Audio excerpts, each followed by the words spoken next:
Bonjour à toutes et à tous. Eh bien oui, c'est officiel, le Tertre Plantagenet a repris ses activités. Comme à l'habitude, pour certains, l'installation est très rapide, car réduite à sa plus simple expression. Par contre, pour d'autres, c'est beaucoup plus compliqué. Je suis là en bas ou en haut?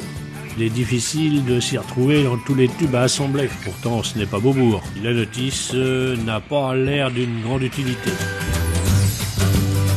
C'est sous les rafales de vent que le chapiteau finit par être monté. Elvire va enfin pouvoir abriter sa ménagerie.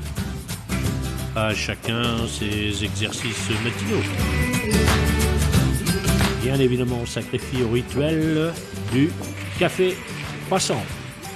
Premier rituel de la journée. Serge nous a gratifié de toutes ces viennoiseries. Compte tenu du temps, il a hésité entre le café et le vin chaud.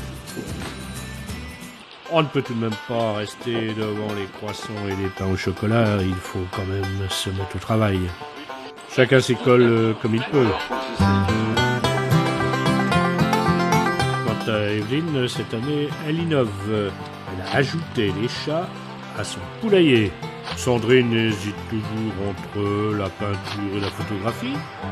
Gérard, le premier installé, a bientôt terminé son tableau. Avec dextérité, Elvire dresse ses fauves. Compte tenu de cette température plutôt hivernale, les visiteurs sont peu nombreux et pas très motivés.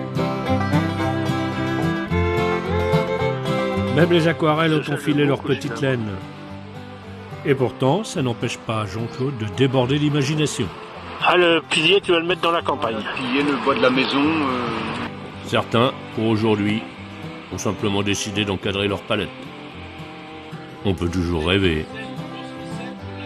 En tout cas, c'est une bonne manière de ne pas avoir à nettoyer ses pinceaux. Le temps passe et la cathédrale se charge de nous rappeler que c'est l'heure de l'apéro. Ah non, pas ça.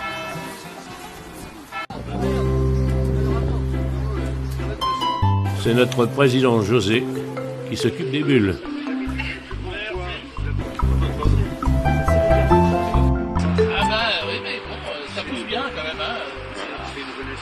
Au passage, une petite pensée pour nos collègues de la Visitation qui triment comme des esclaves.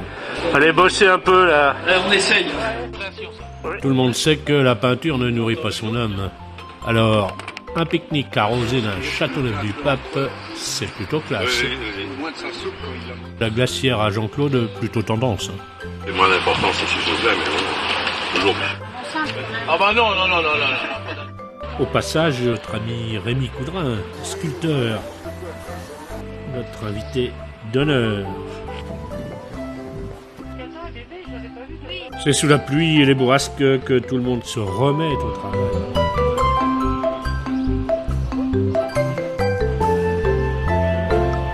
Sous ce temps exécrable, les toiles et les barnums n'ont qu'une envie, c'est de jouer les cerfs-volants. Genre c'est vraiment orageux.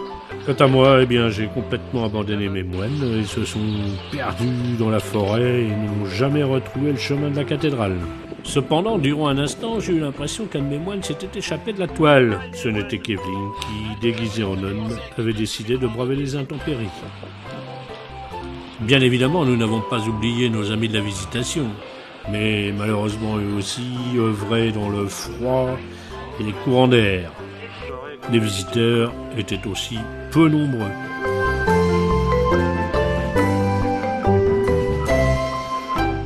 Même les terrasses de café étaient véritablement clairsemées.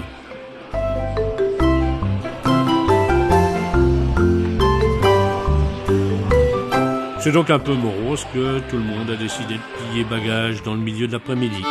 Remballer, c'est toujours beaucoup plus rapide, puisqu'il suffit de refaire l'installation à l'envers. Malgré le temps désastreux, cette journée inaugurale nous a tout de même permis de se retrouver dans une ambiance toujours aussi chaleureuse et conviviale. Eh bien, souhaitons que les prochains samedis soient beaucoup plus cléments. Et en attendant, je vous dis à bientôt.